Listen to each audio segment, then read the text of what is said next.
এ যেন পাড়ায় পাড়ায় শব্দের যুদ্ধ। কে কত জোরে ডিজে বাঁচাতে পারবে তার লড়াই। মাধ্যমিক পরীক্ষা, সেই হুঁশ নেই কারোর।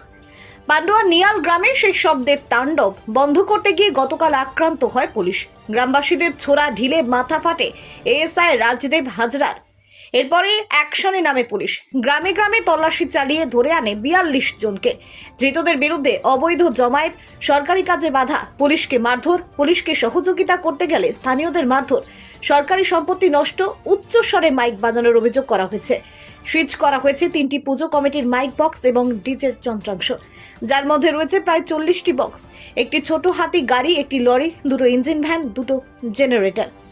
জানা গেছে শব্দের লড়াইয়ের জন্য মেদিনীপুর থেকে বক্স নিয়ে আসা হয়েছিল কয়েক লক্ষ টাকার। ধৃতদের আজ চুঁচুড়া আদালতে পেশ করা হয়।